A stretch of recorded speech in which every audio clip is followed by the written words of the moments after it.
And just really quickly before we jump in, for those who aren't familiar with Leap, I just want to give a quick overview to what exactly we are. Leap is a subscription-based cloud software that companies of all sizes can use to digitize their business.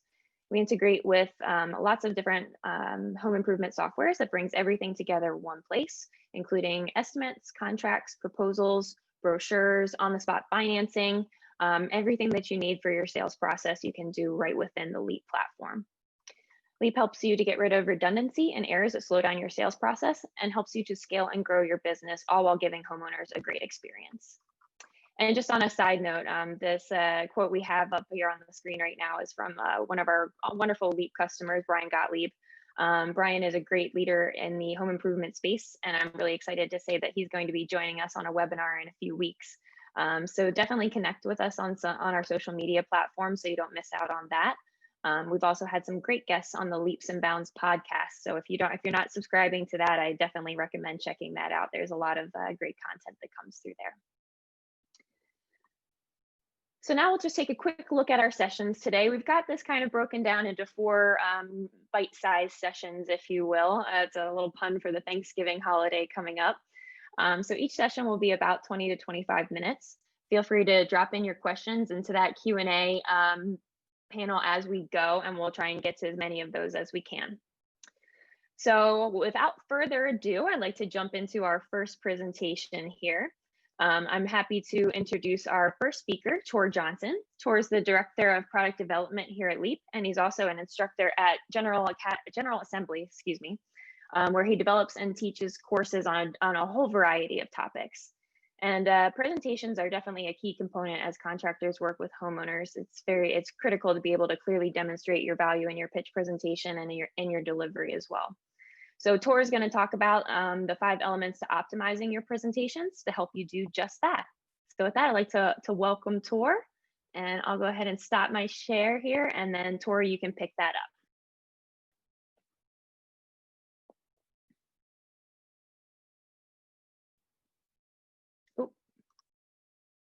Sorry, Tor, you're muted.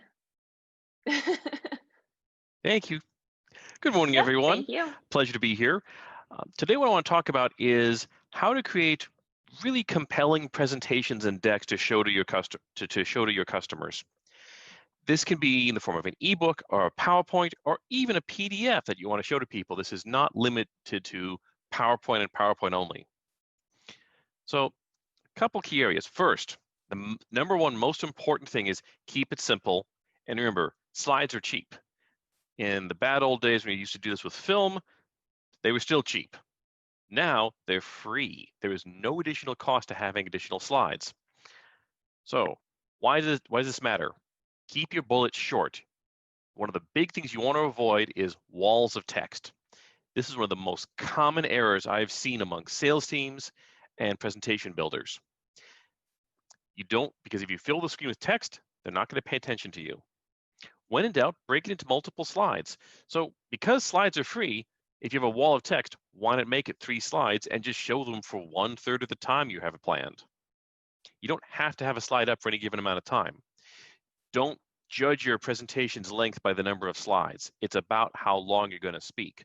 Some slides you might want to have up for a while, some not.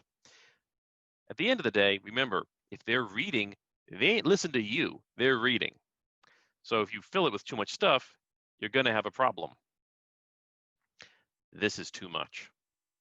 I mean, these are awesome quotes, but I've covered the slide in this, and if anyone's reading it, I'm sure my voice is going back to a gentle drone, guaranteed to put you to sleep. That just will not do. One line here has way more impact. I'm a big fan of Teddy Roosevelt. He was a wonderful writer and a lot of fun. So they don't care how much you know until they know what you care. Why does that matter? Well, it's about whether they can empathize with you. So this is a good thing to remember when you're giving a presentation. Don't read. So let's go back. More impact. People do not care how much you know until they know how much you care. Teddy Roosevelt. Wasn't that boring? Don't do that. Don't read. So the way I like to use my PowerPoints and slides is they're about keeping me on track and making sure I don't go off into tangents. But they're not about Every word I speak should not be on the PowerPoint. If your goal is to have someone have a transcript of what you're going to present, give them a handout afterwards. Next key point, clarity over style, also known as clarity over form. You want clear contrast. The best message in the world will get lost if there's so much design work that you can't appreciate it. But if you have lots of beautiful design, but you're not saying anything, what's the point? So nice, simple contrast will communicate the point of your product and your offering. This is what not to do. So let's say I'm a bathtub company, and I'm going to install the bathtubs with doors in them. Great for access. And I want to get people to think about, oh, go to the bath. It's like you're going to the Caribbean. You get this warm water, and it's so relaxing. So I'm going to show a picture of an ocean. Okay, who can read this? This is illegible. It's low contrast. It's not easy to read. Like reading what not to do itself is sort of hard. You have to work at it. Don't make your viewers work. If you look at a lot of the big keynote presentations given by maybe the big companies like Amazon or Apple, most of the time it's white text on black because it's simple, it's easy to read, it's bright. Your users can grab it instantly, your viewers. Remember, the simple is good. It doesn't have to be white on black, but I use this as an example. You want to get your understanding through more than you want people to study the artwork. Next, keep your text large. If you have to go to if you're in your PowerPoint and you're trying to shrink the font, you're doing something wrong. Like, the only time you want to shrink the font is if it's something you don't want people to read.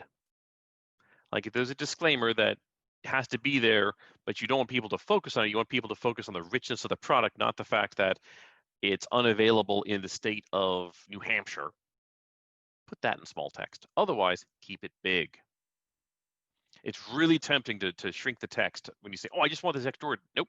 If you have to shrink the text, there's too much text. Use images sparingly. A picture should support your content or communicate clearly the message. It's not about decoration. This is not a scrapbook. You're using your presentation to communicate your product, your service. You want to explain to people why they should buy it from you right now. So more images means you must reduce the text by an appropriate amount as well. Here's how not to use an image. So we want to communicate to our customer here, oh, we measure everything twice. We're really precise. We're taking good care of our homeowners. And I found this lovely image of a ruler. It was free. This is great. And I put text over it, and it's hard as hell to read. That's terrible. Same thing here. I've got a little better. I now have somewhat more contrast, but now I have this big blob of text. If someone's reading this, they're not listening to me again. And I've sort of lost the impact of my message versus this. I still have my measurement message, but I've made sure that I've trimmed down the text to the essence of the message. We're often tempted to include lots of little extras in our wording. You want to be as clear and concise as possible on your deck. You can use your audio track and basically you talking to add in all the other bits. This is just about driving that one point home. And you don't need to show everything unless your quantity is the message. So sometimes I will fill a slide with something, not because I want people to see and study it, but because I want to show variety. Like, look at all these integrations. Isn't this awesome? It's not about, do we specifically integrate with Job Nimbus on this slide? It's about showing the variety here of all the groups we work with. Information density can also go a little wild. So I actually saw a slide like this, and this is almost impossible to sort through. It's cool, but we have too much going on here. If we show less density, like this was originally designed to show, oh, here are all the elements to your contracting process, and here's how we make it better. Well, here the real goal is the homeowner's losing control because there's too many subcontractors from this particular service slide. Is this much simpler and a more boring slide? Yes, of course. Is it much clearer, and is the viewer going to understand your message? Yes. It's a much crisper message. Another thing that will help you a lot when you're doing presentation is use your templates. This is specific to PowerPoint, but many other products have similar things. They have this thing called the master slide template. Make good use of it. It's more important to have your slides consistent than anything else because that will give you that professional feeling. It is really tempting to every slide manually tune the layout of, oh, well, in this one slide, I think the text should be over on the far right and centered, but every other slide, they're all left aligned on the far left and stretching the full width. That's going to make things pretty weird. You want to be very careful when to manually tune the layout. If you do a unique layout for every single slide, you have no consistency. One thing that'll help you is if you have to do more than one presentation, grab a designer and invest in a well-made PowerPoint template for your company. We're not talking big investments here, but what that will give you is a beautiful layout every time that your non-designer teams who are building these presentations can make use of every time, and all your presentations will then be consistent with themselves and with the rest of your company. Some modest effort and a modicum of planning will radically improve the quality of the work and make it look more professional, make it look more reputable for your customers. So let's talk a little about special effects. This is one of the old axioms from Hollywood of the best special effect is the one you don't notice if it's subtle. I mean, there's special effect movies, but the really, really clever ones, you have no idea what the special effect is. So animations are one of the things you see a lot in presentations. And you can use them to focus the viewer, like I'm using here, if I'm just bringing in one bullet at a time and just fading it in. You want to keep them to a minimum. Animations are like icing. In small amounts, it's delicious, but if you eat a whole bucket of icing at once, you might get diabetes, as fun as the bucket eating could be. And one of the other ones with animations is when you think you almost have enough, then it's the perfect level. When you think you have enough, you probably have too many. So, and if you think you have too many, there's no question, you got way too many. So less is more on these. So when we can go over with like, look at this thing. Oh, okay, that's kind of crazy. It's fun, but it's fun. It doesn't convey responsibility and professionalism as much as we could with other ones. And some of the animations are a lot like swiveling. Okay, it's really dramatic, but it's also going to distract your viewers. Again, as you're watching that, are you watching those cool swivels or listening to me blather? They're not really going to read the text as it swivels. It's, oh, look at that swivel. Ooh, movement. Our eyes are attracted to movement. So use these things rarely. So this is one of my favorite animation approaches. So I've gone back to our measure everything twice. Look at that animation. Go back. You notice it's subtle. It's just fading the things in and fading the color in. The subtlety is not going to distract the user. You would just say, oh, something's changed and we measure everything twice. My animation is not going to take away from that message because your message is why you're doing this. This is not a work of art. This is a piece of applied art. So next up, you always want to optimize your images and videos. This is one of the steps even professional designers often miss. So if you have a presentation, you've included a bunch of videos and it says 2.4 gigabytes. Over a cell phone, that's a 10-minute download. And you're going to burn through a lot of that cell phone's data cap. The viewer will not thank you. So that's why we care. So when you're we're going to look at a couple different types here. One are JPEGs. This is your workhorse of photography.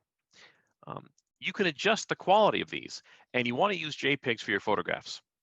When I say just the quality, lower the quality to the point where till just above where you start to notice it. PNGs are terrific for diagrams, also GIFs, and logos. You don't really want to use these for photographs. They're going to make your presentation very fat. It's just differences in how the compression systems work. So like this picture of this little house where it's all solid colors, PNGs are going to be terrific. Diagrams, PNGs are great. Photos, use JPEGs. Your third image type is called the SVG. These are somewhat rarer. The beauty is they will always, always be sharp. They're terrific for logos. They're very space efficient. You literally cannot do a photo with these because they're all vector work, meaning they're all, the inside of the image, it's all math. So you can't do photographs with them. Well, I suppose theoretically you could, but you never ever would want to try, and most software will not let you. So the next one is think about how big your image is. So one time I was helping a client work on one of their decks, and they had an image that was 10,000 pixels wide. Well, most of your average television screen is only 1920 pixels wide, so all those extra pixels did nothing of value for us. Shrink your images. And if you're trying to send something, if you're trying to make a presentation that's going to be downloaded online, keep in mind that even if your image is, say, a 4K type image, most iPad users won't notice it. So think about shrinking your content down. And this also applies for movies. That 2.4 gigabyte presentation I mentioned a few slides ago was not theoretical. That was something that I had to help resize down. The problem was the presentation of this wonderful video showing an installation of a product, and it was a wonderful high-res 4K perfect quality video. It was 1.5 gigabytes alone. An iPad or the average screen is not going to display all of that, and took forever to download. So we shrank it down to 720p, which is one of the lower res high def standards, and adjusted compression, and it went down to about 100 megabytes. So in terms of size, that would be a 20-fold decrease in size. And for the way where it was being displayed, you couldn't tell the quality difference. So you always want to try to shrink down your copies in your presentations. Now, please do keep the high-res master somewhere safe. You may need that again in the future, but always shrink down. So the other piece with videos is think about the compression standards. So if you're going to do videos, you don't have to, but if you go down that path, focus a little bit on how they were saved. So talk with your design team or whoever's doing your video editing work. Let's look at the size differences. So 4K using this codec, 2.4 gigs. Oh, I'm sorry, I'm wrong. I get down to 81 megs using the HEVC codec at 720p, 81 megs. So if you can use videos, make sure to include optimization time. Very important to do. So hopefully this has been interesting for you guys.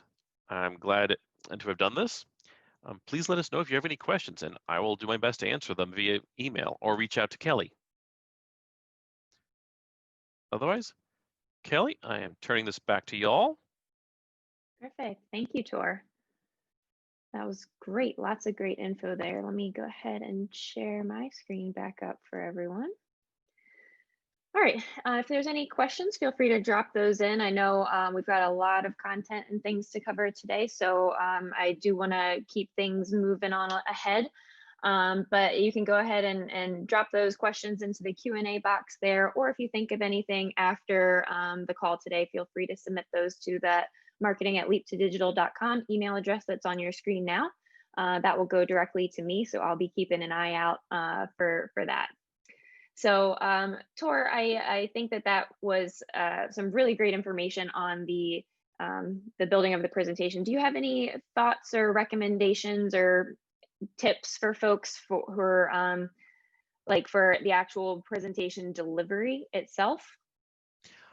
I would say don't write a script for yourself in detail. You don't want to plan out every word. Flashcards or note cards can be good to just keep yourself on track. The goal is to not make it rigid. Make it a little bit freeform. Make it more like a conversation and then a strict, I do this, this, and this. And I use my slides the same way. If you notice, they don't have a huge amount of text on them. Mm-hmm. Of course, practice it. And if you're comfortable with your product, your belief in your product will show through. And don't stress about it. Just think of it like you're talking to one person, just over the table, explaining to them what your product is, or what your sales pitch is, or what concept you're trying to get across, or what you're trying to educate. It's really just a conversation, and there happens to be more people at the table than usual.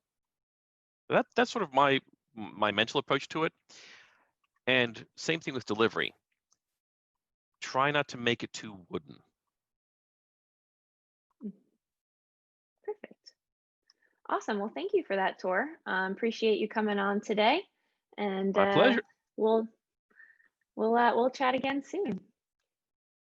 So with that, I'm going to go ahead and transition us over to our next presentation. We're going to be taking a look into the sales process and the role that CRMs play in that. So I'd like to introduce everyone to Fareeth Odar. Fareeth is our manager of sales here at Leap and our resident sales technology guru. I made that term up for him, but I think it applies very well. Fareeth has worked with many of our customers in helping them through their journeys to digitizing their sales process, and he's got a lot of great information to share from his experiences. So Fareeth, how are you doing today? I'm good. How are you? Awesome. So I'll go ahead and turn this over to you now, and we can kick things off. All right. Thanks. Thanks, Kelly. Thanks for everybody thanks for taking the time to join us today. I know it's a short week for all of you, so I really appreciate you carving out an hour of your day to learn. Really, that's what this is all about. I'm gonna start with something because you guys are gonna notice this. I'm gonna have to set some time aside with Tor to work on my PowerPoint skills because I might have too much text on my next on my next slide. So Tor, look out for that calendar invite. I just I'll make sure to get better at that. So I just wanted to address that before you guys look at it and be like, well, this is completely opposite from what Tor was just saying. He's the expert on that, so I'll stay in my lane. But what we're gonna talk about today, guys, is what a CRM is, whether you need a CRM, and what is the best way to use it. And yes, we are gonna plug Leap in, and I'm gonna tell you a little bit of what it is that we solve for when you're implementing Leap and you're connecting that to your CRM. So I would say over 50% of companies that we talk to on a day-to-day basis do not have a CRM. And in any other industry, that may sound crazy. Why is it that companies that move so much volume, most of you guys have an average contract size of maybe $10,000, you probably close 10, 15 of those a month, depending on the size of your sales team. So how are businesses like that with that type of volume just doesn't have a CRM, right? And the reality of it is that you do actually have a CRM, but you've built it. Like you put those things in place. So I want to give you a little bit of a sort of like a hard look in the mirror so that you understand what it is that you currently do today, what is costing you to do that, and what the light at the end of the tunnel is. So the first thing that I have here is let's just define what a CRM is. By definition, is a customer relationship management tool. That's simple, right? What does that mean? What does it do? So if you look at this graph, you have the CRM basically in the center of everything that revolves around your business. You have relationship management, which means relationship from your office to your customers, to your audience. Also relationship management within your company, from one department to another, from the marketing team to the sales team, from the sales team to the production team, from the production team to the install team. All of that should be managed by your CRM. Sales calls, something that is the core of your business. Without sales calls, none of us will be here today. Email marketing, that's huge. Whether you spend a ton of money on marketing or you just do a little bit of it, or you have a referral-based type of marketing where you're really not writing a check to get leads, you're relying on your quality of work and all that still has to be managed, right? So we're gonna talk about that too. Documents, that's huge. In this industry, is huge. There's a lot of cooks in the kitchen when it comes to taking a project from the initial hello all the way to the install. There's a lot of people that have to look at documents, pictures, any type of data. So how are you managing that? What does that look like? And how is a CRM fixing or helping you making that process a lot easier, more convenient, as well as streamlined? Follow-ups on projects. Let's be honest here. We don't necessarily close every deal that we're out there quoting. And even those that you close, how do you follow up to then generate more business off of that? Are you just relying on somebody remembering to touch base with your current customers? Are you relying on a salesperson to go through anything that was missed in the past couple of months? And as you grow, what will that look like? So your CRM is basically the hub for all those functions to work together, to communicate. And at the end of the day, those are things that you're currently doing today. Like I mentioned earlier, you currently have, quote unquote, a CRM process that you've built, that you've created with a series of standard operating procedures with different departments and things that you guys have already put in place. The job of a CRM is to bring all of that together, manage that, and make sure that nothing falls through the cracks. That's the best way to put it. We can go on the next slide, Kelly. So that brings us to the next question. Do I need a CRM? I can tell you one thing. I would not open a company tomorrow if I were to start a roofing company without a CRM, period. There's no questions about that. The investment level is minimal to the amount of value that a CRM brings. It's going to run my business. It's going to be something that I'm eventually going to put in place. If I am so set in my ways to not have one, to eliminate costs or keep my overhead as low as possible, it is still going to cost you money. Trust me when I say that. So if I were to open a business tomorrow, the first thing I will do is a CRM, and I personally wouldn't go for the most cost-effective one, because I understand that changing CRMs 5 years later is a huge overhead. So long term, it'll cost you more if you decide not to go with the CRM, or even if you decide to go with the CRM and the CRM is just, solving the pain points that you currently have. You got to start thinking long term. So I have a series of questions that you can answer for yourself, and if any of these questions result into a yes, or the majority of them, you need a CRM. If you have currently a CRM and you're answering these questions and the problems continue to happen, you need to talk to your CRM partner and find a solution for that. And if they don't have one, then you have to start thinking about changing CRMs.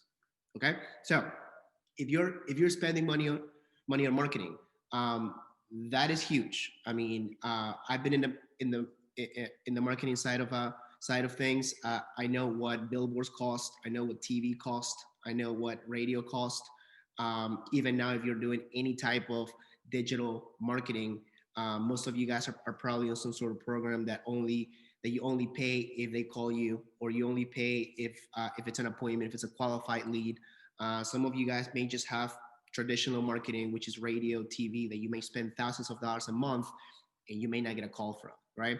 So when you actually have that, if you have that type of budget, if the answer to that is yes, I can tell you now you need a CRM. And we're going to talk about why in just a second. Do you store your leads in Excel or on a calendar? And if you notice, I've separated the questions there, and I asked first on a calendar, and then I have another one for a Google Calendar.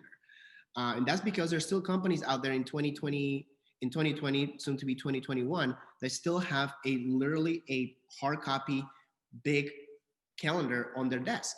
And that's how they manage their appointments. Now, I'm not saying that's the majority, but I can tell you now there's businesses that are running it that way. It's either that, or they just have a board or something like that posted on their office, and that's how they manage their appointments. And look, you can train people as much as you want, but at the end of the day, you're always going to find that things will fall through the cracks if you have that type of environment. So that has to change. When you send the information to your salespeople, how are they getting that info? Are you texting them? Are you calling them? Are you giving them the lead the day before? If all of that, if there's human interaction in that process, it's prone to fail. And you probably are already on the other side of the call, remembering that there's instances where you might have lost an appointment, or the customer call you like an hour later asking you where the rep is, and you're just sitting there wondering why John couldn't get to the appointment. Maybe because they just didn't see the board, or they didn't get it. They just didn't see see the calendar period. So if that type of thing happened, then you have to start looking at a CRM. Do you store your contracts, proposals, pictures, appointment notes in a cloud-based storage? Now, what I mean by a cloud-based storage is OneDrive. I'm talking about Dropbox, anything where you can just drag and drop a document, create a folder, and have that and give access to anyone in your company to be able to view those items. If all of that sounds foreign to you, then I'm assuming that you probably have good old Manila folders. Again, guys, it's 2020, soon to be 2021. If you have Manila folders, I totally get it. I've been there too. I started selling home improvements back in 2007. We used to have this gigantic file cabinets with all Manila folders, and that folder will go through the entire process. The second the deal was sold, a folder was created. We'll staple a couple different cover pages. We put it in that file cabinet, and everybody knew what their job was. The production person or the measuring tape will come in looking for that folder. We'll take that folder out. We'll take it out to the job site, remeasure the roof, remeasure the windows, add more documents to it, bring that folder back, put it back into that file cabinet for the next person to pick up where that person left off, all the way through install, right? That entire process, there's so much room for error. You probably have a stack of Manila folders right next to you right now that are not complete, that are not cleared, that have to be followed up on, and not necessarily followed up with a customer because you have a question, follow it up with your salesperson, something that wasn't clear, handwriting that it just can't be read. There's so many variables there. So there's a way to get around that. So if the answer to that question is yes, again, you need to start looking at a CRM solution. How is that being transferred? We kind of touched up on that on our last bullet. How is that being transferred? Is it manually given out? Do your people know where to find this data? What happens when they get lost? How much does that cost you? So next time you're looking at a CRM, you're looking at a monthly cost. Remember the last time a Manila folder or a contract was lost, right? Do you have full visibility to your follow-up process? Back to my original point there, do you spend money on marketing? I'm gonna just basically tie those two together. And if you don't have a follow-up process for the 60% of appointments you're not closing, you are literally throwing money away. Even if you were to pay for qualified leads, that qualified lead never stood a chance to get closed because you're not gonna close them all in the first call. You can't rely on customers to do their own process and then get back to you. You have to follow up. You have to stay top of mind. How is that happening? Who is in charge of that? Do you have a person that picks up all of those crumbs and then eventually makes something out of it? Or is it just basically lost in the sauce? So what does that look like, right? So if the answer to that is yes, then again, you need to start looking into a CRM solution. Finally, are you still running reports on Excel? Guys, if you're not running reports at all, then how do you know the state of your business? How do you know that your marketing is working? What's your best marketing channel? Do you need to do TV or radio? Is that actually working? What's the cost per lead? What's the highest converting marketing channel? What do your reps like the most? Now, even if you're not spending marketing, let's just talk about the companies that are 100% referral based, right? What areas are better than others? How many of those did not take the deal because they didn't have the cash? Do you have numbers and data to back that up? Because now maybe that will trigger something else. You need to start talking to financing companies because there's enough money there that if you were to provide solutions on a financing level and a budget option, you can capture more dollars and cents. All of those things, guys, that is why you need a CRM. So if you're answering yes to any of these questions, again, you definitely need a CRM. Like I mentioned, if I were to open a company tomorrow, I don't care how small I am, part of my investment is going to be a CRM 100% of the time. We can go to the next one. Let's talk about what you wish it will do, right? And the reason why I want to talk about this is because everybody runs their business differently. I get it. Most of you guys who have started a home improvement company didn't go to school for that necessarily, right? You work for another company, you figure out the way they did it, you thought you can do it better, and then you went ahead and started your own company. Or you're just a very handy person that knows how to do the work and decided to not have a boss, and you want to be the owner of your own company. So it's very hard to find the ABC of how to run your home improvement business because everybody does it differently. So it's a very difficult task for a CRM to figure out every possible option, so that I can gear my software to every single company out there. But even with that, you have to keep an open mind about that. So think about the things that are important to you. What is your wish list? Don't when you look at CRMs or software, don't think of it as what the software can do. Think about what you want. Think about what would move the needle for you. And then challenge your CRM to show you how they will handle that. Because they may have a better way to do it, same result, better way to do it. So that gives you the opportunity to analyze your processes, maybe change them a little bit to make sure that that CRM will work for you because it comes with more features that can definitely change your business. So keeping an open mind is huge, but make sure you have your wish list when you're looking at things. So capitalize on every opportunity generated by your marketing efforts. That's a big one. If you guys are more on the sales and marketing side of business, the home improvement industry is kind of it's kind of split into two, right? You have your owner operators, very industry savvy that start their business and they go and they're more based on referral base and that type of stuff. And then you have the other side of the industry, which they sell the same exact products, but they're more into the sales and marketing side of things. They have figured out how to generate leads in volume, and they have a ton of reps, and they really want to streamline those processes. Regardless of in which side you are, you want to capitalize on every opportunity that you create. That is a wish list. Anybody can agree on that.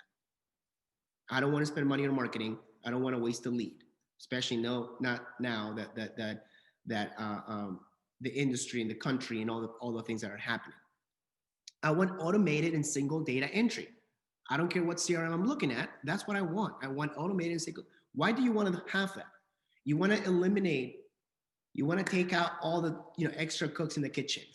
Have one person handle that or a team of people handle that, and make sure that your CRM is managed accurately. Make sure that it's automated too, so that when I enter somebody's name, I don't have to re-enter that later. As he goes through the entire process, again, from hello to install, that name, that phone number is consistent across the board.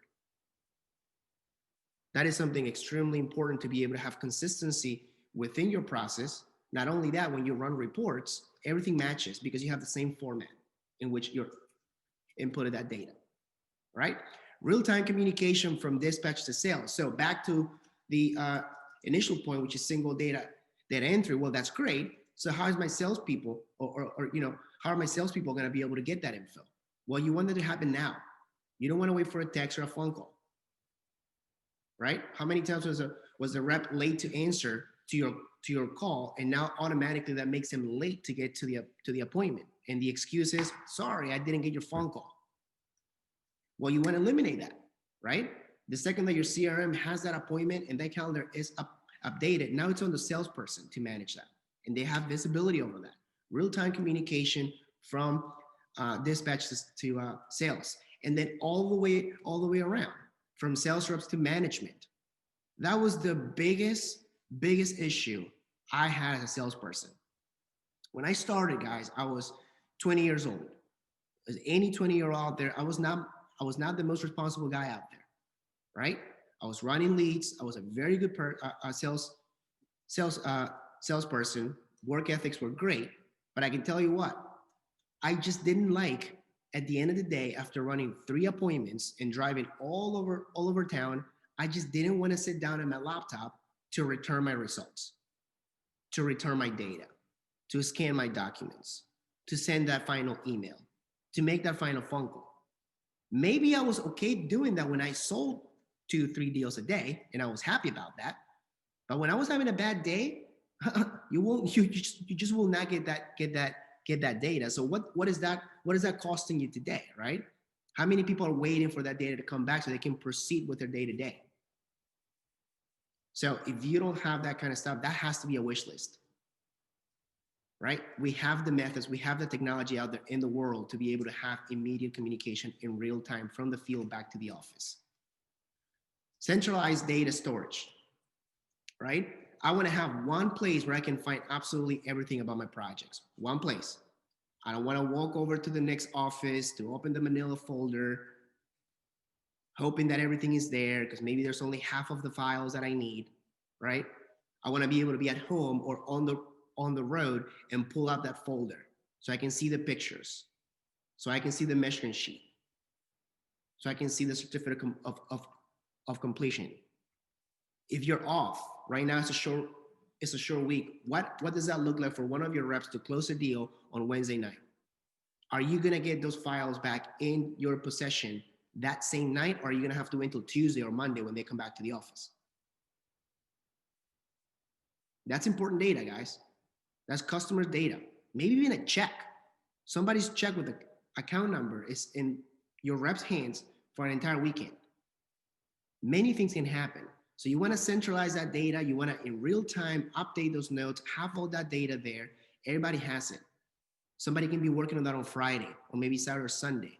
I know no one here wants to do that, but trust me, if you're in that type of environment where you're a smaller company and time is of the essence, you want to have that data. You want to have that information securely, right? What about pending deals? Forecast your pipeline. Right now, during the slowest time of the year, is the perfect time for you guys to get your hands on what's December gonna look like? What's January gonna look like? How many leads do we have in the pipeline for December and January? How is my marketing working? What did it look like last year? How well did I do? Do I need to dial that up a little bit, maybe spend a little extra cash to keep my guys busy in December and January? Or am I just guessing?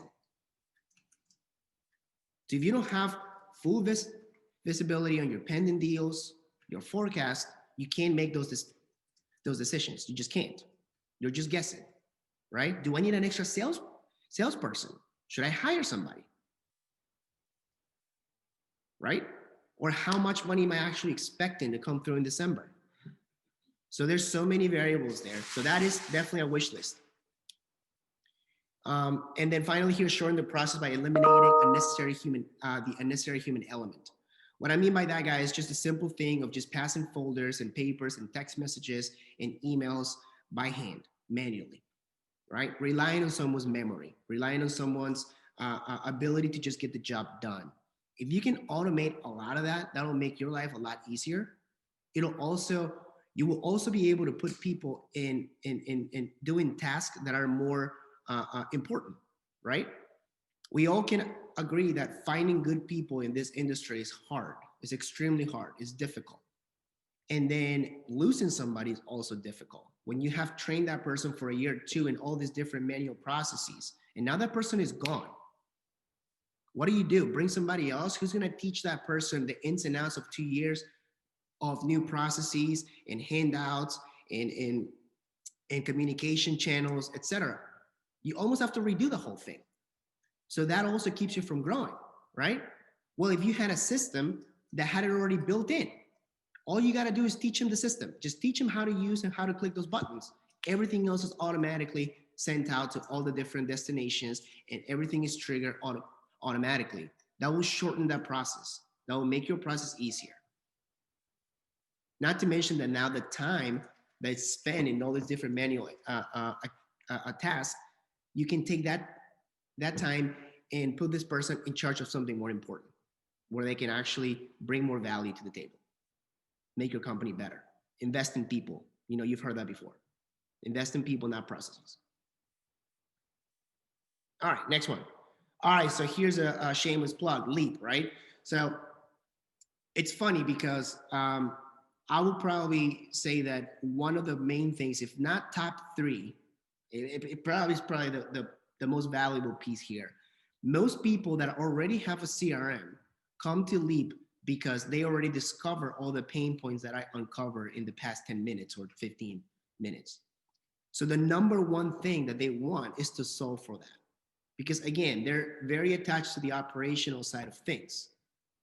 They appreciate real-time updates. They appreciate communication. They appreciate storage of documents, data, analysis, reports, forecasts. They appreciate that kind of stuff. They're just not capable of doing it accurately and consistently because, again, they don't have the data to begin with. So Leap comes in clutch because we are collecting the data and we'll zip in that data right into your CRM.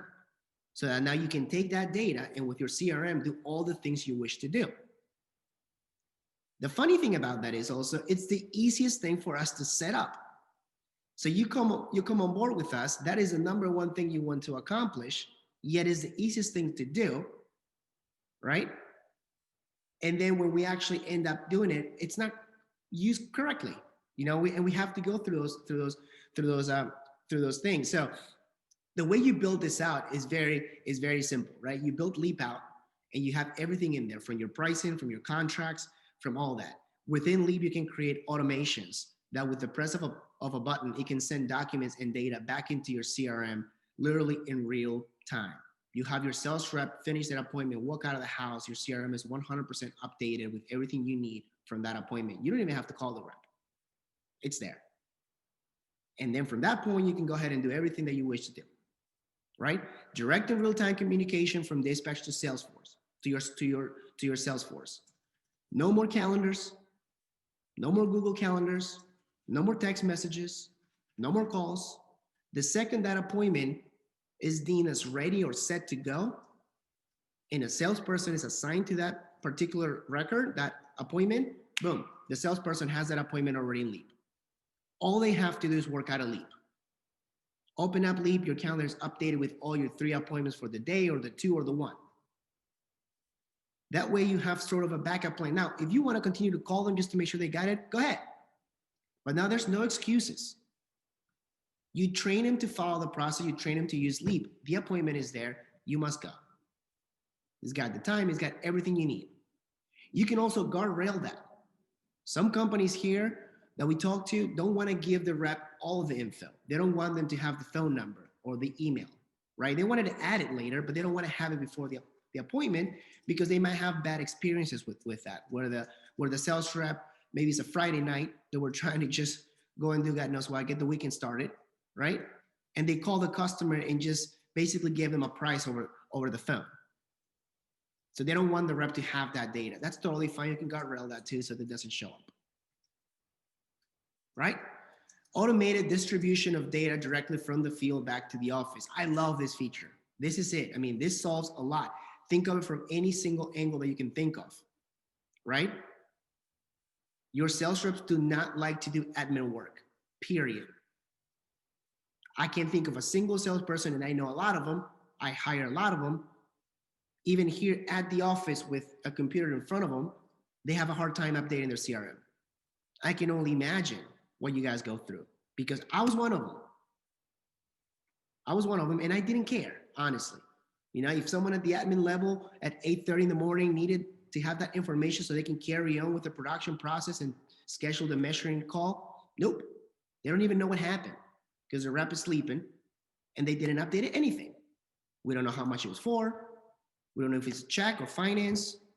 We just don't even know. Even if you were creating manila folders, guys, you can't even create it because you don't have the data. So for us, from a salesperson standpoint, it's such a relief to not have to do that and have it accurately done and consistently. Trust me, they will love you if you were to put that in their hands. Even if they refuse to use Leap because they love paper or they've been doing it for 20 years like that, that is a very good selling point. Great. Now you can do it and you don't have any admin work. Just learn how to use Leap. I use that message every single time I'm training reps, and trust me, I have people that are 55, 45 years old that are very stuck in their ways, trying their best to learn the system because they just don't want to do the admin work. So that's a huge value there. Last but not least, I'm going to take the next minute to just talk about this for a second. Maximize the usage of your CRM. Buying a CRM is fine, guys. Realizing that you need it is fine. We already went through that in the last 2 slides. But if you're not using it, then what's it, then it's no good. If you're putting in inconsistent data, if you have everybody with their hands in it, it's a nightmare. It causes them more confusion than it fixes them. And then you go around and you cancel your membership with CRMs and you default back to the old ways because you didn't use the CRM properly. How do you maximize the usage of your CRM, the adoption of your CRM? Well, you need to automate that human interaction. The more you put on people to do, for them it means extra work. They don't want to do it. Man, before I just needed to get up and put the appointment on a board on my wall. Now I have to go into the CRM and I have to put it in. Man, I'll rather just do it by hand. Right? I'm sure you guys have heard that before. Well, if you tell them what they're gaining from doing that action, they're going to appreciate the fact that you're implementing this software. How do you do that? You bring things like Leap into the picture. And yeah, again, shameless plug there, right? But Leap generates all of that, automates all of that, makes all of this a no-brainer. If I'm an admin person and I go to my office every single morning and I know that the 9 deals that closed last night are all updated with every single piece of documentation that I need to do my job, I will love you forever because now I don't have to chase sales reps. I don't have to put things on pause. I don't have manila folders sitting there with no data in them, with no papers, with no pictures, with no contracts. I don't have to deal with that. It's not a headache. It makes me a happier employee and it makes me more efficient. So you maximize the usage of your investment, which is your CRM, and also maximize the usage of your human investment, right? Because we invest in people too. So that's all I got for you guys today. I'll be happy to take questions. If you want to do a one-on-one where I can actually show you how this thing works together, I'll be happy to do that. I'll put one of my team members to just show you this, and we'll take it from there. Awesome. Thanks, Fareed. We do have 2 questions that have come in for that. The first one is coming in from John. He's asking, what are some of the key metrics and things that you look at within CRM once you've got your instance up and running? So you definitely want to face it in, right? So I think that changes depending on your ultimate goal. To try to use your CRM to its max when you first get it, it's probably a little too ambitious, right? So the best thing that I can advise is take a look at where you're suffering more, right? Is it your marketing? Is it your sales metrics? Is it your production side of things, right? And then figure out the path to get there. For me personally, if I am more in the sales and marketing side of things, right, and I'm investing money on marketing and I'm investing money on bringing in reps and I have pretty high commission payouts and goals, and I'm just that type of company, I want to make sure my marketing is set up properly first. I want to know how my different channels are working. What is bringing the best quality lead, the least amount of money per lead, right? And the most value.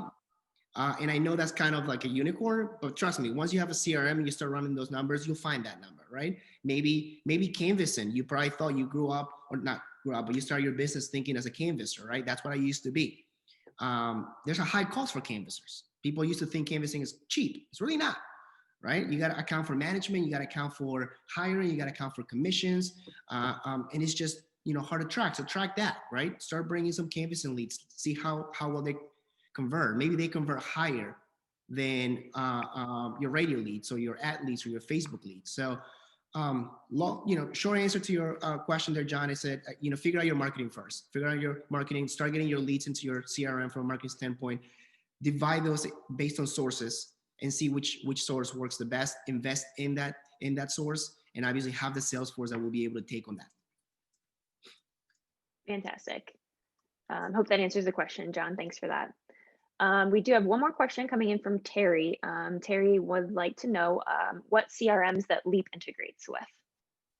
Awesome question.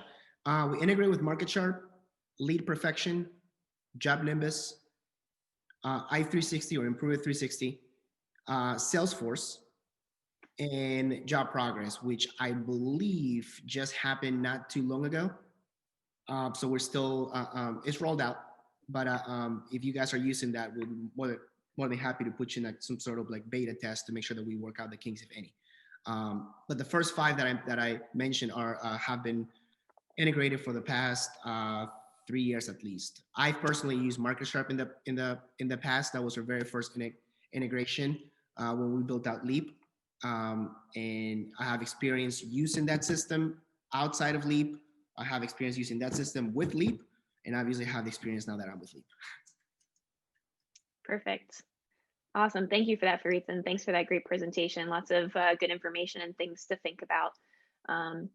While we bring up our next presentation, I did want to really quickly just let everyone know about a special promotion that we're having going on for Thanksgiving. I'm going to go ahead and launch this poll while I tell you about it real quick.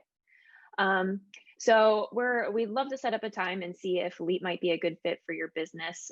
In exchange, we are offering a gift card for free lunch on Leap. So just set up that conversation and we'll send that over to you. And we are also offering a special like quote unquote Cyber Monday deal from now until November 30th. So if you come on board with Leap, we're going to be giving you a free iPad for each user, up to 5 users. So it's a really great opportunity to get like everything you need to go digital and really set your business up for a great start off in 2021. So Farid and his team will be really happy to sit down and talk with you about your business and take you through the ins and outs of Leap in a little bit more detail. Awesome. All right, looks like we just have one more response there. Okay, I'm going to go ahead and close that out here. And we'll go ahead and pull up our next presentation. So now we're going to be digging into a little bit into the digital documents and how the benefits of using those digital documents during a pandemic. So I'd like to welcome our customer support manager, Alex Schreiner. Alex has been with Leap for about 3 years now, and he's worked with a lot of contractors really closely, particularly since COVID-19 hit. And helping them to pivot based on the current environment and expand their offerings digitally. So I'd like to welcome Alex to the table. Hello, yes. So yeah, I've been here about coming up on 3 years in January. Actually started off doing the onboarding training, you know, when we only had probably 8 employees, and now we're at 50 or something close to that. And now I moved into the support role. So after we, after the company gets trained up, we do have a dedicated support team that can assist you with changes moving forward.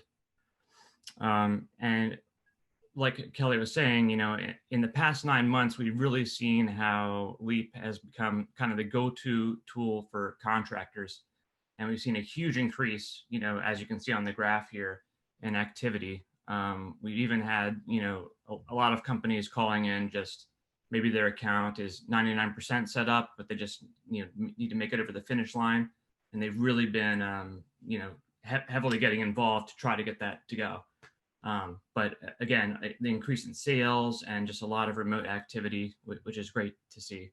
So today I'll be sort of sharing some of those, you know, my experience and findings with that.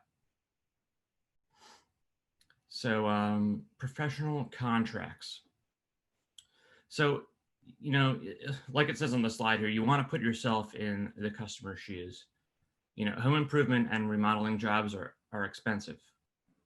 So how do you create trust with customers? How do you instill confidence? You know, as an example, if you went to like a cashier at a retail store and they didn't know the price of something, you know, you may not necessarily trust the number they give you. But if they scan the barcode on the item and the computer gives you a number, you know that that price is correct. So that's the same thing as what Leap does is, you know, you're plugging in your measurements to the application. It gives you a number back. It looks professional, and the customer, you know, trusts that system overall. You know, and another point here is the fact that Leap can require information and restrict information. So, you know, by requiring information, the sales rep can't miss anything. They can't miss measurements or colors, dimensions, various things like that. And restricting information means that we can have a set list of those sizes and colors. That way you cannot order something that's incorrect. And we'll show you that in a moment. I'm going to do a quick demonstration after the next slide. So combining everything into one place. So one thing that's really great about Leap is that you can include the aerial measurements, whether you're using Eagle View or Hover. Even in the next update we have coming out, we'll be releasing scope technologies. That can be sent back to your CRM. You can include project photos, sketches, all of your documents, your notice of cancellation, your terms and conditions. All of those things, as Fareed mentioned, there's 5 different CRMs, Market Sharp, Lead Perfection, Salesforce, and i360, and Job Nimbus. All of that, seamlessly goes back to the CRM all in one file. So it's very, very convenient to see that information. And if you want, Kelly, I can share my screen real quick and demonstrate that. Yep, you should be able to share your screen now. Yep. All right, can you see this? Yes, that's perfect. All right, so I already added a customer here. And again, for those of you that, if you aren't using Leap, when you select a customer, that would come straight from your CRM. I've already got one in here. And then we would start the estimate process, right? So I could tap into roofing here. And I've already pulled in measurements, but what you would do is select one of the 3 measurement tools we integrate with, and you could search the address or do a blind search and pull in your measurements. Let's run it again. And you see that pulls those in here. And then you could add a one-off item if you needed to that, Hover and Eagle View wouldn't obviously know, such as a skylight. Well, it done, you would select your package here. And then you can see on the left here, we've got contracts, proposals, tech measure sheet, surveys. So all sorts of documents, and all of that data from your estimate will pull into those documents. You can even go into resources as well and view those, reports. So if I wanted to take a look at the Hover report, I could, and the various measurements. So again, it's all in one place, and this all syncs back to the CRM. That's the important thing to remember. But we'll go to contracts here, and you can pick as many of these templates as you want and combine them into one. So we would, if you wanted to include the Hover report, you could. We'll select our roofing template, our payment details, our terms and conditions, and photos here. And this is another area where you can, as we talked about restricted information, for instance, look at shingle color here. So we have a set list of colors. So that, say, one gets discontinued or you need to change the colors on something, you could instantly do that on the back end. And that way your sales reps are always working with the current information. And that's what, really sets us aside and makes you look professional. Down here, again, the Hover photos are getting included automatically. You can configure that if you'd like to do that. You can also include a sketch. We have a relatively new sketch tool, which has grids, and you're able to lock on lines like this and make it really nice looking and professional for the customer. Moving on, we have our payment page. And then we have a photos tab. And I've already just added a couple of photos here, but you could take photos of the house or select them from your camera roll pretty easily. And then we hit next. And you get a really clean, legible contract, which everyone can read. It's got all the restrictions in place to make sure you're including all the pertinent information. So here's our scope of work. Here's the sketch. Any kind of acknowledgements you need. Payment page. Our terms and conditions. And then any photos. So here are the hover ones that pulled in automatically. It just looks, incredibly professional compared to a paper contract. And then the optional photos we sort of added at the end. And then when we go tap this and go to hit sign, one of the great features that we have is this DocuSign button here. If you tap that here at the top right of the signature pad, you can actually send this document to the homeowner without, completely remotely. You could send it from the office.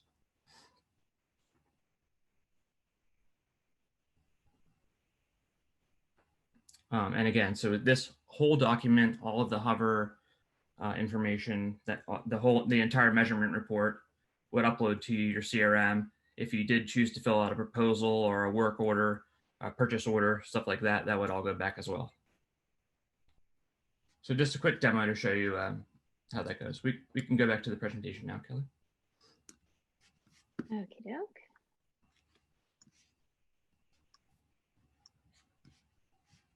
All right, can you see the screen? Yes. Perfect.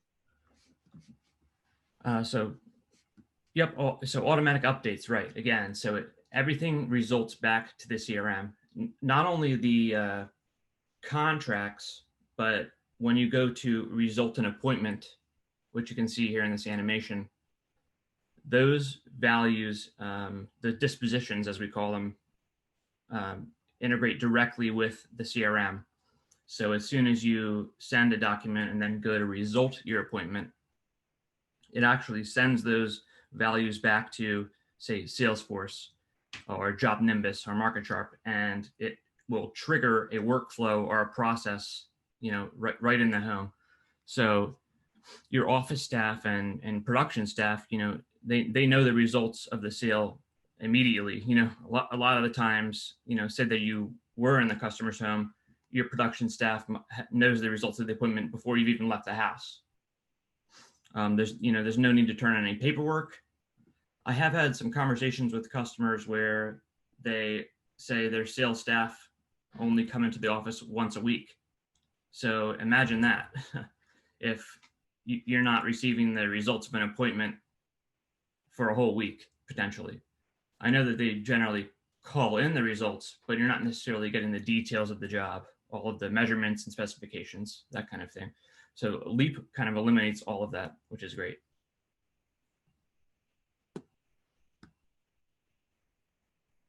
As far as remote updates, so document changes are instant.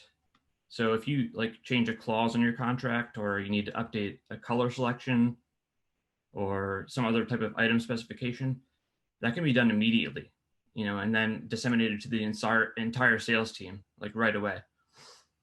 If you have out of stock items, you may need to add verbiage explaining that there may be a delay ordering a certain product.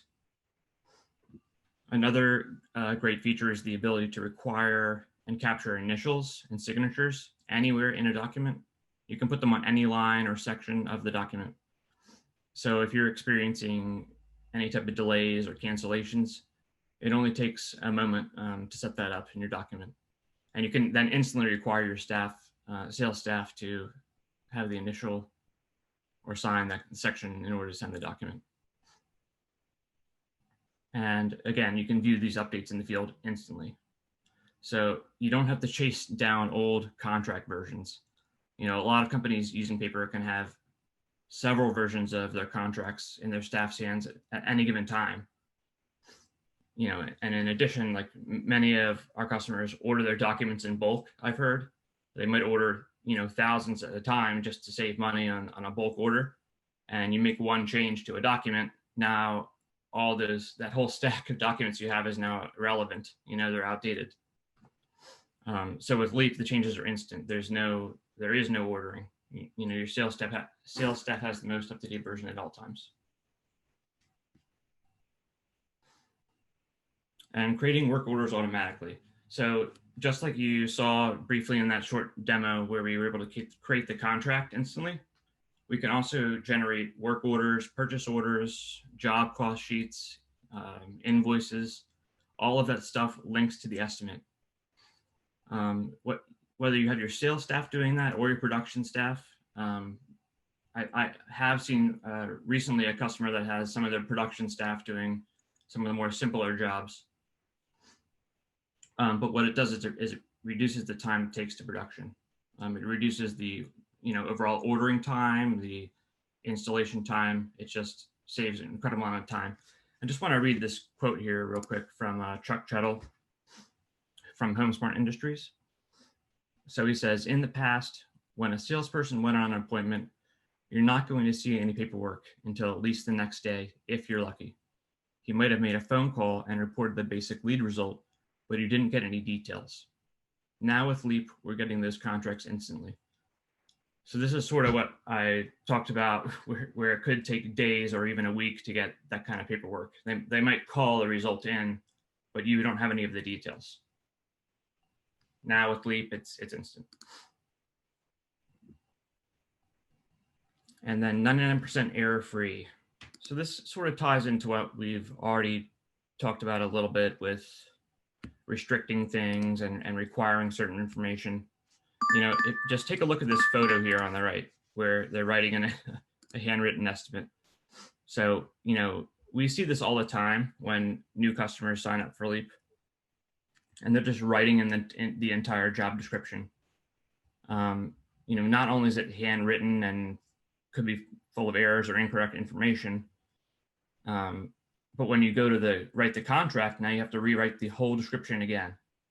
And, oftentimes it's really hard to read if the handwriting is not great. So the Leap estimates and document engine allow you to connect all of these areas. So you've built an estimate, as I showed you. It links to your contract, proposal, work order, any other documents you might have. If a customer wants to change something, you don't have to start over from the very beginning. You can simply just modify the estimate in Leap, and then your changes populate throughout the whole application. So this just really eliminates incorrect orders. Again, say if an item is out of stock, it can quickly be removed from Leap. You don't have to worry about your documents displaying products that no longer exist.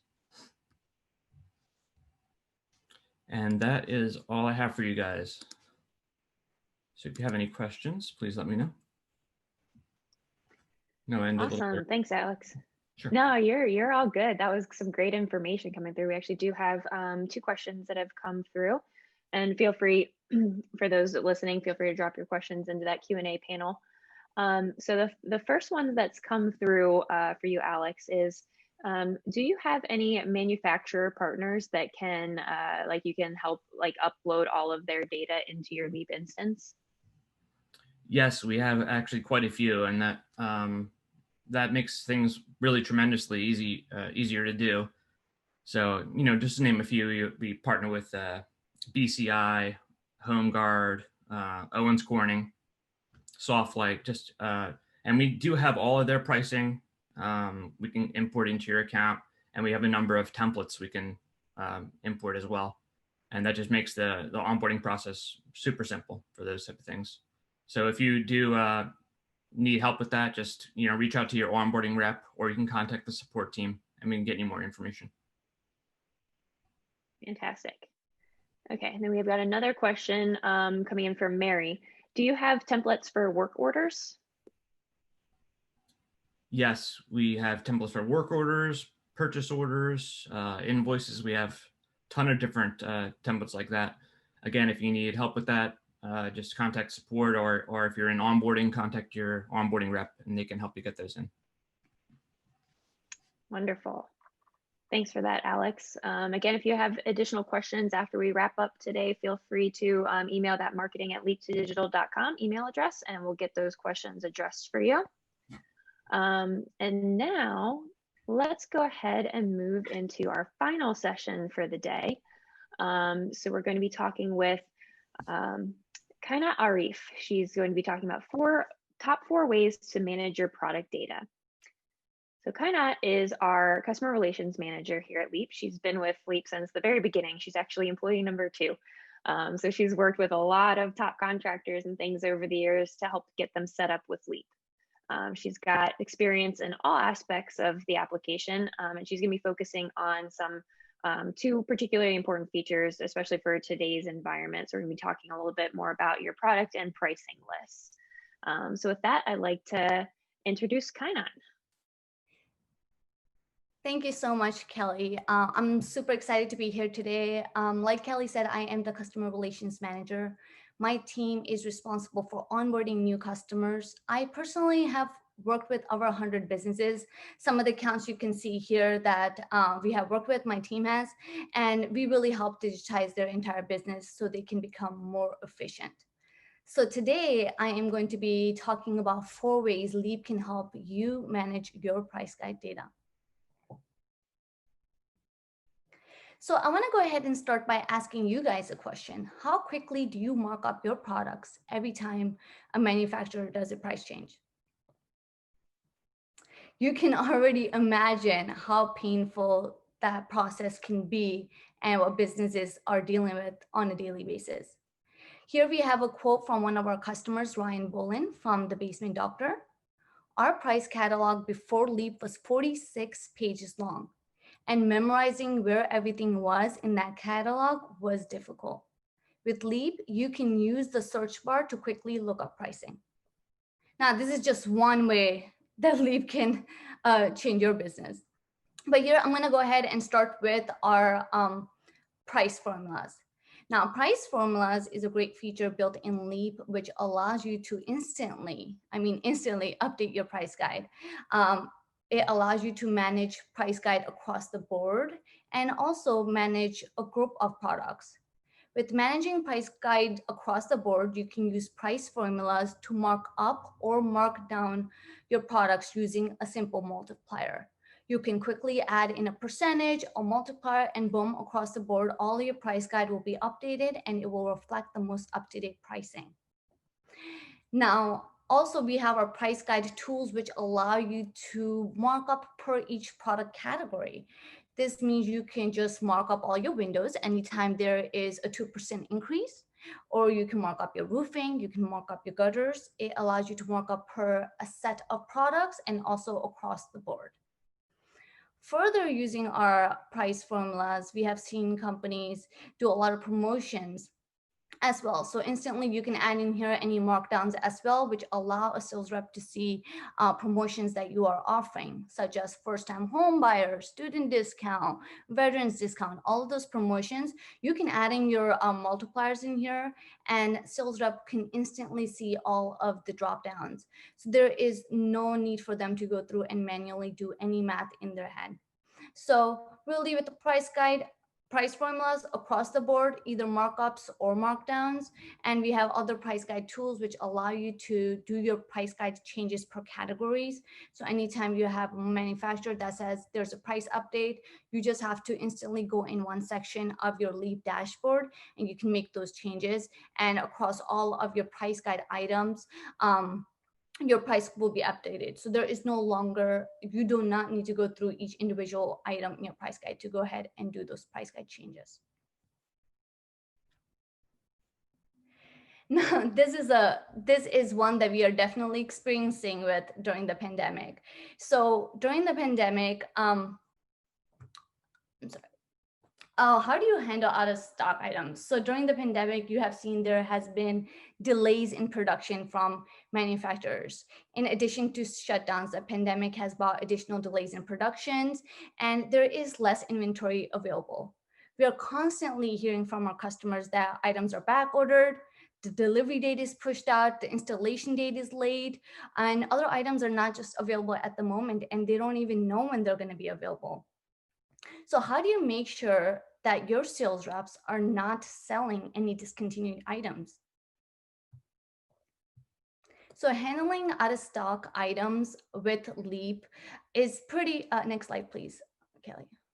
Thank you. Handling out of stock items with Leap is pretty efficient. Leap allows you to manage your product listings remotely, and you can manage them instantly. So our Leap dashboard allows you to quickly remove any items that are out of stock. So you always have access to your Leap dashboard with all your product listings. Anytime an item is not available, you can go ahead and remove it if it's no longer going to be offered by your manufacturer. In addition to that, Leap has the ability to put notes that are only visible to your sales reps on the iPad. This means that you can inform your sales reps about any delays, any back orders, things that they can sell, but just inform the customer about, so they are setting the right expectation and maintaining the high customer satisfaction. So you can remove items easily that are never going to be available anymore. You can just uncheck them as available. You can add notes, and you can update items at a bulk, or you can update items individually.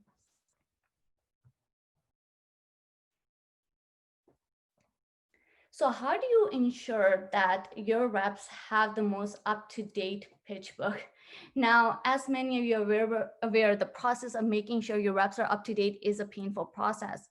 You have to go through, update all of your files, print out any new pitch books and materials, call everyone back from the field, collect their old books, and also hand out all the copies. Even then, you might have a rep or two that might not be available on a given day that might still be carrying those old price books. So that process of just collecting everything that you are not offering anymore, or everything that has been updated, is a painful process, not just in price cut, but even contracts. Just getting that back.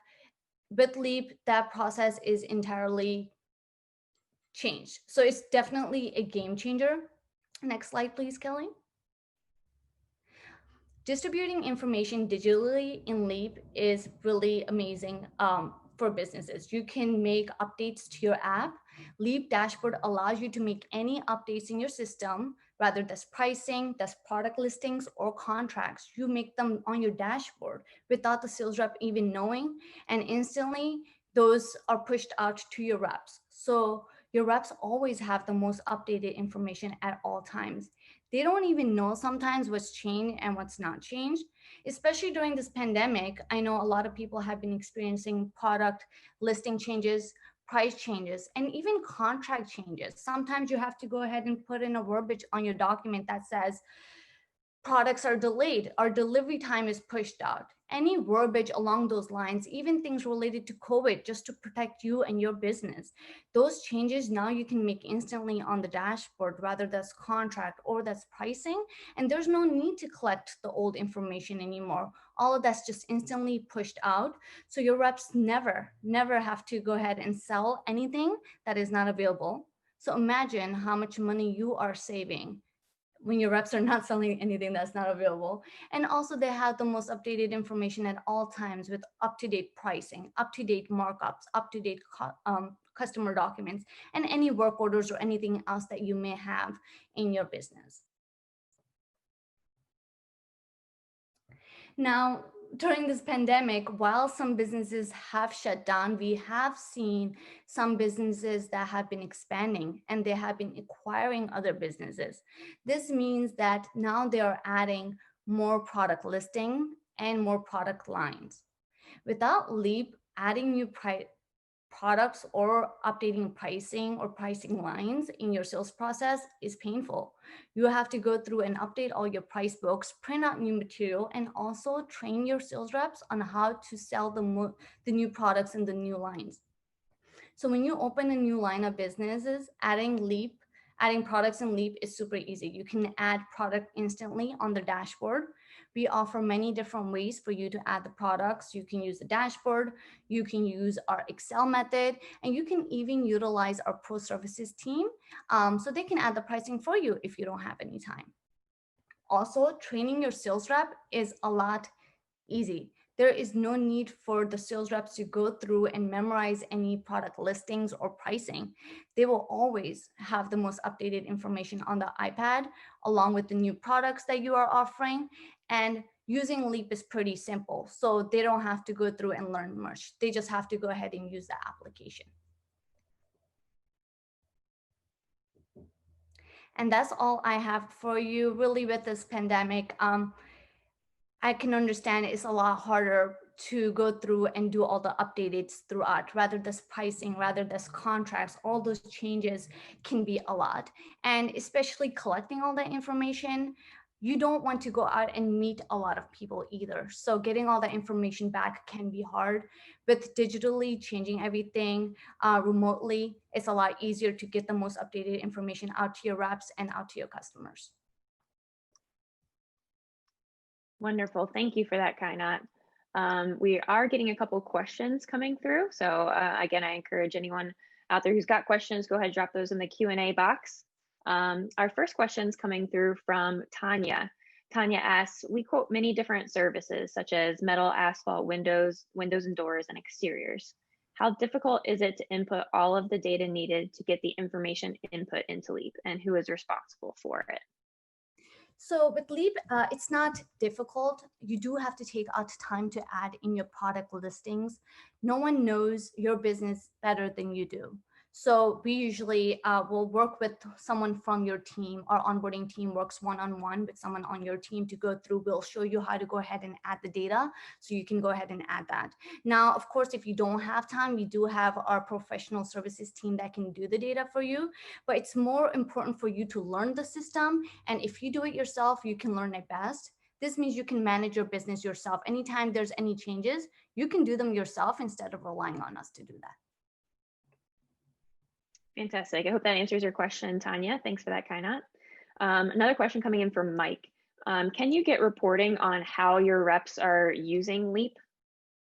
Yes, we do have an amazing feature for the logs that allows you to see everything on the application: when they pulled in the appointment, when they went into resources, how long were they in resources, how long did it take them to give a quote. This is a great feature which allows you to study your reps across the board, and you can see which reps are doing great, and you can see what they're doing so you can train other reps. So it's a great checker for all your reps to see exactly what they're doing, what your best reps are doing, and what your worst reps are doing, so you can improve. Perfect. And we have another question coming in from Sean. How do you utilize the Leap app in the home? Do you have to have internet connectivity, or can you use it on virtual sales calls? So one amazing thing about Leap is it can be used offline. So you do need to have internet in the beginning to pull in your appointment from your CRM, but after that, Leap works offline. You can do quotes, you can send contracts, everything is offline. During this pandemic, we have seen some customers use Leap to do demos virtually on a Zoom call, just so they're not going to a customer's house. We know some customers are really scared to be in front of people. They don't want to get near a lot of people. So they have definitely utilized the Zoom meeting ability and just share demos that way. Perfect. Awesome. Thank you for that, Kainat. Looks like that's all the questions we have coming in so far. So I'd like to say thanks to everyone, to all our speakers for the great presentations today. It was a lot of great material, and I do hope that everyone was able to learn something new today, because that's the ultimate goal here. So before I jump in and announce the winner of today's door prize, I did want to just pull up my polls once again here, and give one more opportunity. If you'd like to take advantage of our Cyber Monday sale, learn a little bit more about Leap, we'll send you a gift card for lunch on us. And then again, if you sign on with Leap, then you're eligible for that free iPad per user, up to 5 users. So we'll leave that up for just a moment. All right, and then I'll go ahead and pull our winner for today's Amazon Echo show. Okay, gonna go ahead and close that out. Thanks for everyone's answers there. So our winner for today's Amazon Echo show is Krista Lehman. Congratulations, Krista. I'll be reaching out to you after the webinar today to get your mailing address and details there, and we'll get that shipped out to you. So as I bring today's workshop to a close, again, huge thank you to our speakers for today's presentations and to everyone who's joined us today for taking the time out of your day to join us. We really appreciate having the opportunity to talk with you guys, and I do hope that you learned something new and took something away from this webinar. So as you close out of today's session, you'll see a short survey pop up. I'd love it if you could take a moment to just fill out some of those questions there. Let us know how we did. If you have any topics that you'd be interested in hearing about for future, we're always looking for ideas and things that will be of the most value to you. So with that, we'll go ahead and close out today. And I just want to wish you all a very safe and happy Thanksgiving. Thanks, everyone.